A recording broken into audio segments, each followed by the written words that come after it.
Chapter number 9 sclera. Sclera क्या है? It is dense fibrous collagenous structure है, ठीक है, जो कि आई को ना सराउंड करके रखता है। आई की अगर लेयर्स की बात करें तो सबसे बाहर स्क्लेरा, उसके अंदर कोरॉइड और अंदर जो होता है वो रेटिना होता है।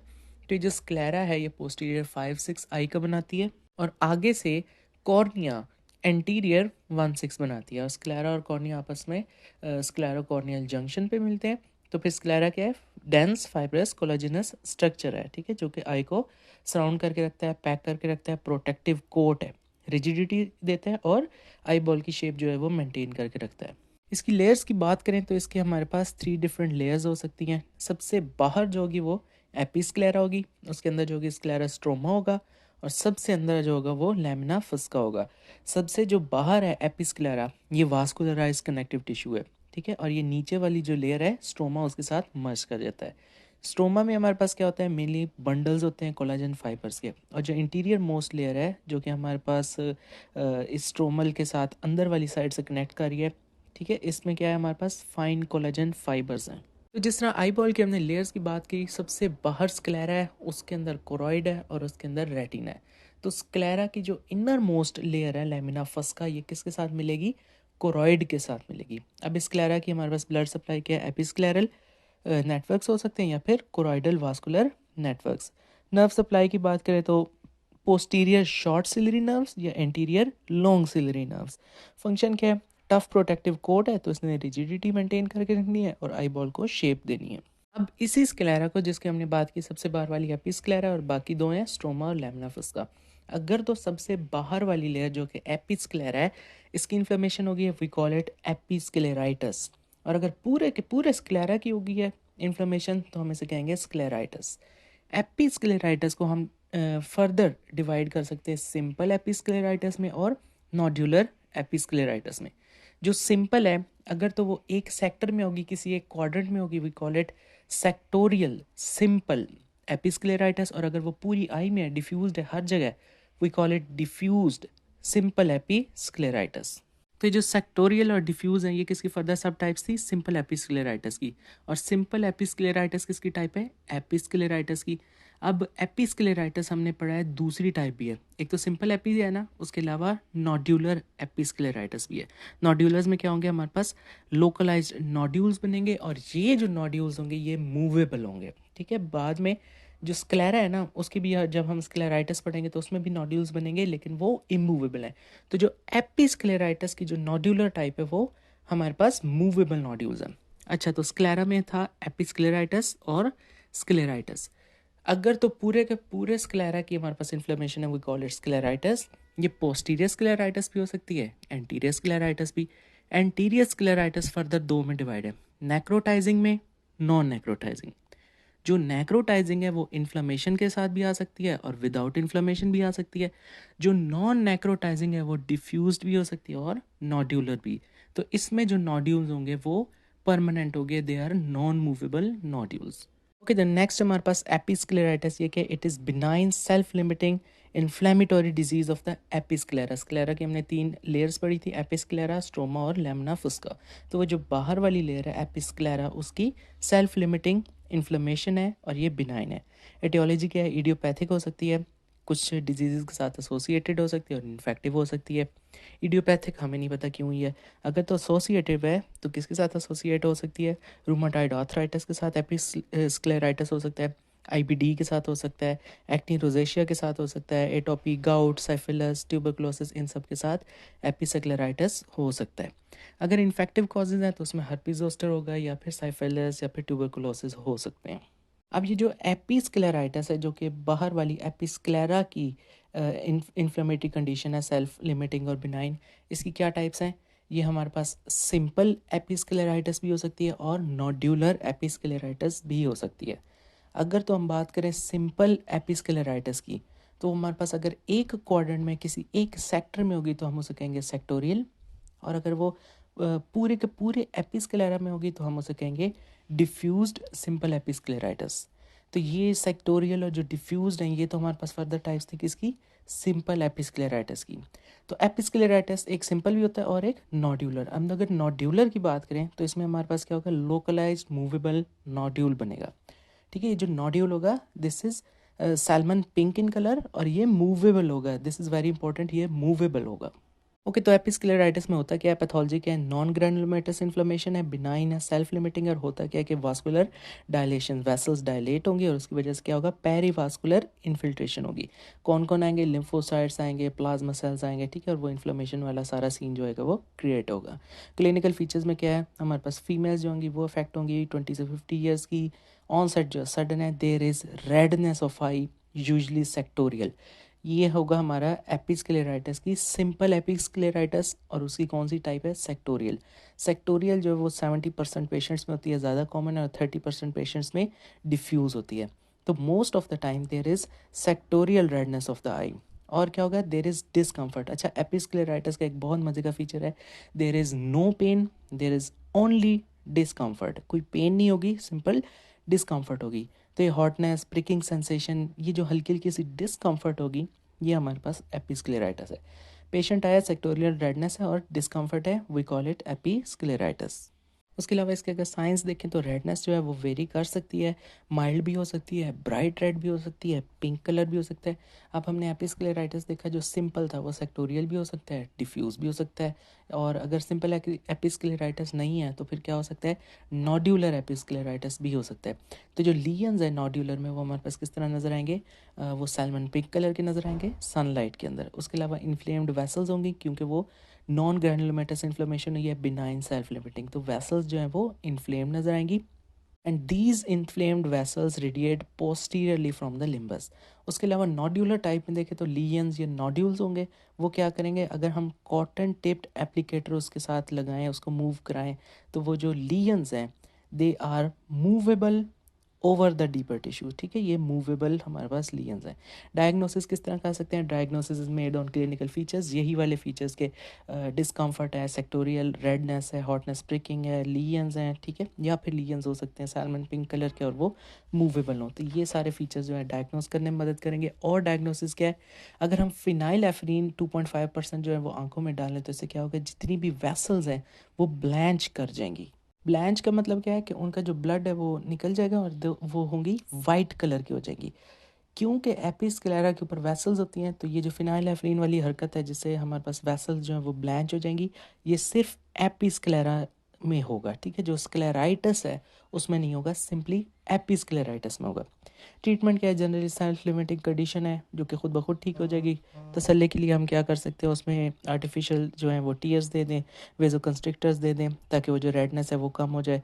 उसके अलावा क्या कर सकते हैं, टॉपिकल स्टीरॉइड्स दे सकते हैं, ठीक है, 1 से 2 हफ्ते के लिए, और एनसेड्स देंगे, but they are less effective than steroids.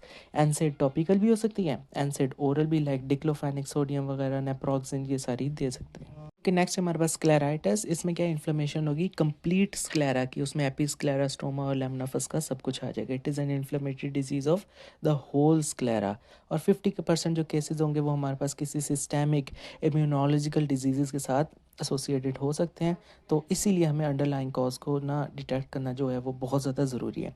कुछ इन्फ्लेमेटरी कॉजेज़ हो सकती हैं, कुछ हमारे पास इन्फेक्शियस कॉजेज़ हो सकती हैं। तो इन्फ्लेमेटरी कॉजेज़ में हमारे पास रूमेटॉइड आर्थराइटिस आ सकता है, एसएलई आ सकता है, वैगनस ग्रैनुलोमेटोसिस जिसमें सी एंका जो होगी वो नज़र आएगी, ये हो सकता है। Polyarteritis nodosa, ankylosing spondylitis, sarcoidosis, giant cell arteritis जिसको हम टेम्पोरल आर्थराइटिस भी कह सकते हैं, आईबीडीज और साइफिलिस, ये सब होंगे इन्फ्लेमेटरी कॉजेज़ में। इन्फेक्शियस कॉजेज़ में वायरस में आएगा हर्पिस जोस्टर, बैक्टीरिया में आएगा साइफिलिस या फिर टीबी। पैथोलॉजी क्या है, इम्यून मेडिएटेड है, तो इसमें क्या होगा, इम्यून कॉम्प्लेक्स बन जाएगा, उसकी वजह से वास्कुलाइटिस हो जाएगा। It is immune mediated vasculitis, तो इसकी वजह से क्या होगा, इन्फ्लेमेशन होगी और स्क्लेरा की डिस्ट्रक्शन होगी। तो अगर इसको क्लासिफाई करें स्क्लेराइटिस को, तो इसमें हमारे पास एंटीरियर सेक्लेराइटिस भी आ जाएगा और पोस्टीरियर सेक्लेराइटिस भी आ जाएगा। जो एंटीरियर है वो अब हम देखते हैं कि इसकी नेक्रोटाइजिंग हो रही है या नॉन नेक्रोटाइजिंग। अगर तो नेक्रोटाइजिंग नहीं हो रही, नॉन नेक्रोटाइजिंग है, तो वो डिफ्यूज़ भी हो सकता है, नोड्यूलर भी हो सकता है, या तो वो कंप्लीट की कंप्लीट जो है हमारे पास इन्फ्लेमेशन होगी, या फिर उसके ऊपर नोड्यूल्स निकल आएंगे। और अगर नेक्रोटाइज भी हो रहा है, साथ साथ डिस्ट्रॉय भी हो रहा है, ठीक है, तो वो इन्फ्लेमेशन के साथ भी हो सकता है और विदाउट इन्फ्लेमेशन भी हो सकता है। तो एंटीरियर में हमारे पास आएगा नॉन नेक्रोटाइजिंग और नेक्रोटाइजिंग। नॉन नेक्रोटाइजिंग डिफ्यूज़ और नोड्यूलर हो सकती हैं, नेक्रोटाइजिंग जो है वो विद और विदाउट इन्फ्लेमेशन हो सकती हैं। तो सबसे पहले देखते हैं एंटीरियर ठीक है, सेक्युलराइटिस। और एंटीरियर में भी कौन सी, नॉन नेक्रोटाइजिंग। नॉन नेक्रोटाइजिंग के दो वेरिएंट्स हैं, डिफ्यूज भी है और नॉड्यूलर भी। तो अगर तो डिफ्यूज्ड वेरिएंट है उसमें क्या होगा, पेन माइल्ड होगी, रेडनेस जो होगी वो किसी एक सेक्टर पे भी हो सकती है, इंटायर स्क्लेरा पे भी हो सकती है, और जो वास्कुलर पैटर्न है वो नॉर्मल होगा, और रिलेटिवली एक benign condition and does not cause visual loss. ठीक है, ये बस सिंपली ये है diffuse scleritis, anterior non necrotizing scleritis which is diffuse. अब हम पढ़ते हैं anterior non necrotizing scleritis that is nodular. तो नॉड्यूलर में क्या होगा, नॉड्यूल्स निकलेंगे, पेन होगी और रेड नॉड्यूल्स निकलेंगे that can not be moved. Scleritis के जो नॉड्यूल्स हैं वो हम मूव नहीं कर सकते, एपीसेक्युलराइटिस के जो नॉड्यूल्स हैं वो मूवेबल हैं। तो रेड नॉड्यूल्स निकलेंगे that can not be moved, और इसमें विजुअल इम्पेयरमेंट 25 केसेस में हो सकती है। ये था नॉड्यूलर एंटीरियर नॉन नेक्रोटाइजिंग सेक्युलराइटिस। अब देखते हैं नेक्रोटाइजिंग एंटीरियर सेक्युलराइटिस में क्या क्या आएंगे। विद इन्फ्लेमेशन भी है, विदाउट इन्फ्लेमेशन भी है।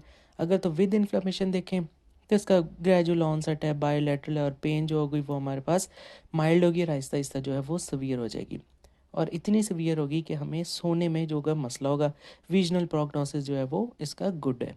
एग्जामिनेशन अगर करें विद इन्फ्लेमेशन वाले वेरिएंट की तो हमें क्या मिलेगा, वास्कुलर प्लेक्सस जो होगा वो कंजेस्टेड होगा, ए वास्कुलर पैच मिलेगा। क्यों, क्योंकि वेसल्स जितनी हैं वो डिस्टॉर्ट हो गई हैं, ऑक्लूड हो गई हैं, तो एक पैच बन जाएगा। ठीक है, जहाँ पर वेसल्स नहीं होंगी we call it avascular patch. उसके अलावा क्या होगा, कंजंक्टिवा जो होगा उसके अल्सरेशन हो जाएगी। ठीक है, और जो स्क्लेरा है जब उसकी इन्फ्लेमेशन, ये विद इन्फ्लेमेशन वेरिएंट पढ़ रहे हैं ना, जब उसकी इन्फ्लेमेशन ख़त्म होगी, रिजॉल्व होगी, तो पीछे क्या नज़र आएगा, ये जो स्क्लेरा है ये ब्लू नज़र आएगा। क्यों नज़र आएगा, क्योंकि उसके नीचे जो है ना यूवियल ट्रैक है, हमें लेयर्स पता है ना, आई की सबसे बाहर स्क्लेरा है, उसके अंदर कोरॉइड है और उसके अंदर रेटिना है, तो जो बीच में कोरॉइड है, ये कोरॉइड यूवियल ट्रैक ही बनाता है ना, कोरॉइड सिलरी बॉडी और आयरस को मिलकर यूवियल ट्रैक कहते हैं। तो जब इस स्क्लेरा की हमारे पास इन्फ्लेमेशन होगी, उसके बाद वो इन्फ्लेमेशन रिजॉल्व होगी, तो जो स्क्लेरा होगा वो थिन हो जाएगा, पतला हो जाएगा, तो उसके अंदर से यूवियल ट्रैक यानी कोरॉइड वगैरह नज़र आने लग जाएंगे, तो ऐसा लगेगा ये जो स्क्लेरा है वो ब्लू कलर का है। तो एंटीरियर नेक्रोटाइजिंग सेक्युलराइटिस विद इन्फ्लेमेशन में क्या नजर आएगा, वास्कुलर प्लेक्सस कंजेस्टेड, ए वास्कुलर पैच, कंजंक्टिवल अल्सरेशन, और इसके अलावा स्क्लेरा ब्लू नजर आएगा। क्यों, क्योंकि इन्फ्लेमेशन जो है वो रिजॉल्व हो गई है। अब अगर हम पढ़ें विदाउट इन्फ्लेमेशन एंटीरियर नेक्रोटाइजिंग सेक्युलराइटिस, तो उसमें हमारे पास इस कंडीशन को हम कहते हैं सेक्लेरो मलेशिया परफोरेंस। मलेशिया मीन्स सॉफ्ट हो गया है, बेंडेबल है। This is type 3 hyper sensitivity reaction, bilateral होगा, और ये एसोसिएटेड है रूमाटॉइड आर्थराइटिस के साथ। पेन जो है वो बड़ी लेस होगी। एग्जामिनेशन में हमें क्या मिलेगा, येलो नेक्रोटिक स्क्लेरल पैच मिलेगा इन अनइन्फ्लेम्ड स्क्लेरा। ये विदाउट इन्फ्लेमेशन पढ़ रहे हैं ना, तो हमारे पास येलो नेक्रोटिक स्क्लेरल पैच मिलेगा। और क्योंकि ये हम नेक्रोटाइजिंग में पढ़े हैं ना, नेक्रोटाइजिंग विदाउट इन्फ्लेमेशन, तो इस स्क्लेरा की नेक्रोटाइजिंग होती जाएगी, जिसकी वजह से स्क्लेरा थिन होता जाएगा, और इतना ज़्यादा थिन हो जाएगा कि उसके नीचे जो अंडर यूवियल ट्रैक है वो एक्सपोज होता जाएगा। तो इसकी एग्जामिनेशन में हमें येलो नेक्रोटिक स्क्लेरल पैच मिलेगा and exposure of underlying uveal thinning मिलेगी। ये तो सारे थे हमारे पास एंटीरियर सेक्युलराइटिस। अब देखते हैं पोस्टीरियर सेक्युलराइटिस क्या है। पोस्टीरियर का मतलब पोल्स, इक्वेटर से पीछे पीछे, posterior to the equator. It is inflammatory disease of sclera posterior to the equator. इसमें क्या होगा, पेन होगी, विजुअल इम्पेयरमेंट होगी। क्यों, क्योंकि पीछे पीछे रेटिना वगैरह है तो विजुअल इम्पेयरमेंट भी होगी। ठीक है, लिड जो होंगी वो एडिमेटस बन जाएंगी, प्रोप्टोसिस होगा, ऑफ्थेल्मोप्लेजिया होगा। फंडस फाइंडिंग में क्या नज़र आएगा, रेटिनल डिटैचमेंट होगी, और कौन सी वाली, एक्सोडेटिव। हमने पढ़ी है कि रेटिनल डिटैचमेंट रिमेटोजीनस भी होती हैं, नॉन रिमेटोजीनस। जो नॉन रिमेटोजीनस होती हैं उसमें हमारे पास सीरस भी होती हैं, एक्सोडेटिव भी होती हैं। तो इस केस में हमारे पास एक्सोडेटिव रेटिनल डिटैचमेंट होगी। और जहाँ पर ऑप्टिक नर्व रेटिना के अंदर आ रही है, ठीक है, और वो डिस्क बना रही है, ऑप्टिक डिस्क, वो डिस्क की स्वेलिंग हो जाएगी, तो ऑप्टिक डिस्क स्वेलिंग होगी, और exudative kind of retinal detachment. Sensory retina जो है वो पिगमेंटेड रेटिना से सेपरेट हो जाएगा, इसके नीचे सब रेटिनल स्पेस बन जाएगी। और क्या होगा, choroidal detachment. Macular oedema, macula वो एरिया होता है जहाँ पर सारी रेज ऑफ लाइट कन्वर्ज करती हैं, इमेज बनती है, इसके अंदर जो होती है high concentration of cone cells हैं। ठीक है, सबसे ज़्यादा डेंसली और थिन एरिया होता है रेटिना का, वी कॉल इट मैक्यूला। इस मैक्यूला का भी एडिमा हो जाएगा। और कोरॉइड में क्या होंगे, कोरॉइडल फोल्ड्स बन जाएंगे। तो पोस्टीरियर सैक्लेराइटिस में पेन होगी, विजुअल इंपायरमेंट क्यों, क्योंकि मैक्यूला जो है उसका एडिमा हो गया, पेन होगी। लिड जो होंगी वो एडिमेटस हो जाएंगी। और क्या होगा, ऑप्टिक डिस्क की स्वेलिंग होगी, एक्सुडेटिव आरडी होगा, कोरॉइडल डिटैचमेंट हो गए और कोरॉइडल फोल्ड्स बनेंगे। आप डायग्नोसिस किस तरह कर सकते हैं पोस्टीरियर सैक्लेराइटिस का, अल्ट्रासोनोग्राफी बी करवाएंगे। अल्ट्रासोनोग्राफी दो होती हैं, ए और B. A is for axial ratio, B is for the detail of choroid, retina and vitreous. Eye के जो पोस्टीरियर कंपार्टमेंट में जितनी भी चीज़ें पड़ी हैं उसकी डिटेल के लिए अल्ट्रासोनोग्राफी बी होती है। उसमें हमें क्या नज़र आएगा, करेक्टरिस्टिक टी साइन होगा। क्यों, क्योंकि पोस्टीरियर स्क्लेरा जो है वो थिक हो गया। हम क्या पढ़ रहे हैं, पोस्टीरियर सैक्लेराइटिस, जब उसकी इन्फ्लेमेशन होगी तो वो थिक भी हो जाएगा। और उसकी वजह से क्या होगा, क्योंकि इन्फ्लेमेशन हुई है, एडिमा वगैरह बन रहा है, जिस तरह हमने पढ़ा मैक्यूलर एडिमा, ठीक है, एडिमेटस लिड, ठीक है, तो एडिमा भी होगा हर जगह। तो जो टिनॉन कैप्सूल है उसके नीचे जो टिनॉन स्पेस है वहाँ पर क्या होगा, फ्लूइड भर जाएगा। सीटी स्कैन नज़र कराएंगे तो हमें क्या नज़र आएगा, पोस्टीरियर स्क्लेरा जो होगा वो थिक नज़र आएगा। इन्वेस्टिगेशन में क्या करा सकते हैं, CBC, ESR, यूरिन, ठीक है, इम्यून कम्प्लेक्सेस देख सकते हैं क्योंकि ये क्या है हमारे पास, इम्यून मेडिएटेड है। और क्या कर सकते हैं, सीरोलॉजिकल टेस्टिंग करा सकते हैं रूमेटॉइड के लिए, RA फैक्टर, ठीक है, एनाबॉडीज़ करा सकते हैं, एंटी न्यूक्लियर। उसके अलावा डबल स्टैंड DNA बॉडीज़ वगैरह देख सकते हैं। एंका, सी एंका जो होता है वो वैगनस ग्रैनुलोमाटोसिस वगैरह में निकल सकता है। सी एंका, पी एंका, VDRL और FTABS, ये उसमें हम साइफिलिस में करवाते हैं। एस एंजियोटेंसिन कन्वर्टिंग एंजाइम, ये कोई जी हमारे पास सिस्टेमिक डिजीज़ हैं लाइक सार्कोइडोसिस, उसमें ये हमारे पास बढ़ सकता है। यूरिक एसिड, चेस्ट एक्सरे वगैरह और मोन्टॉक्स टेस्ट करवाएंगे, ये वो TB से रिलेटेड होता है। कॉम्प्लिकेशंस में कॉर्निया इन्वॉल्व हो सकता है, यूवियल ट्रैक की inflammation we call it uveitis. और कौन सा uveitis, anterior uveitis. Anterior uveitis में भी सबसे कॉमन क्या होता है हमारे पास, iridocyclitis, inflammation of iris and ciliary bodies. तो एंटीरियर यूवियाइटिस हो सकता है, ग्लैकोमा हो सकता है, उसके अलावा कैटरेक्ट और स्टेफलायोमा। स्टेफाइलोमा क्या है, this is the out poaching of the wall of the globe. Globe की जितनी भी वॉल है ना वो आउट पोच कर देंगी। कॉर्नियल इन्वॉल्वमेंट की बात देखें तो कॉर्निया को क्या कहते हैं, कैरा मीन्स कॉर्निया, तो कैराटाइटिस हो सकता है, स्ट्रोमल कैराटाइटिस। कॉर्निया का जो स्ट्रोमा है उसकी जो 5 लेयर्स हैं, एंडोथीलियल, बेसमेंट, देन हमारे पास स्ट्रोमा, ये जो तीसरे नंबर के ऊपर स्ट्रोमा आती है, चौथे पे डेसिमेट्स और पांचवे पे एंडोथीलियम। जो तीसरे नंबर पे स्ट्रोमा है, अगर इसकी इन्फ्लेमेशन हो जाए we call it stromal keratitis. Kera means cornea, titis mean inflammation. उसके अलावा स्क्लेरोकेराटाइटिस, स्क्लेरा की और कॉर्निया की इन्फ्लेमेशन, और मार्जिनल केराटोलाइसिस, ठीक है, यानी मेल्टिंग, लाइसिस मेल्ट हो जाना। उसके अलावा कोर्स ऑफ डिजीज़ देखें तो कॉम्प्लिकेशंस जो होंगी वो लेट आएंगी, विजन लॉस हो सकता है, और क्या हो सकता है, यूवियाइटिस हो सकता है। ट्रीटमेंट देखें तो ट्रीटमेंट हम एसोसिएटेड सिस्टेमिक डिजीज़ की कर सकते हैं। फॉर एग्जांपल अगर कोई रूमाटॉइड आर्थराइटिस की वजह से हुआ है, वैगनर्स की वजह से हुआ है, तो हम वो ट्रीट करेंगे। और ट्रीट द ऑकुलर कॉम्प्लिकेशंस, तो पोस्टीरियर सैक्लेराइटिस की वजह से कौन सी कॉम्प्लिकेशंस बन सकती हैं, कैटरैक्ट हो सकता है, ग्लैकोमा हो सकता है, एंटीरियर यूवियाइटिस हो सकता है, स्टेफाइलोमा हो सकता है, उसके अलावा कॉर्नियल इन्वॉल्वमेंट हो सकती है। इसको ट्रीट करेंगे। ट्रीटमेंट में क्या करेंगे, ये डिपेंड करता है हमारे पास टाइप और सेवेरिटी। फॉर एग्जांपल हम टॉपिकल स्टीरॉइड्स यूज़ करेंगे, और केसेस में एनसेड्स भी यूज़ कर सकते हैं। फॉर एग्जांपल एंडोमेथासिन वगैरह स्टीरॉइड्स जो होंगे ना वो हमारे पास एंटीरियर नेक्रोटाइजिंग और पोस्टीरियर सैक्लेराइटिस में यूज़ हो सकते हैं। इम्यूनोसप्रेसिव यूज़ कर सकते हैं स्टीरॉयड रेजिस्टेंट केसेस में।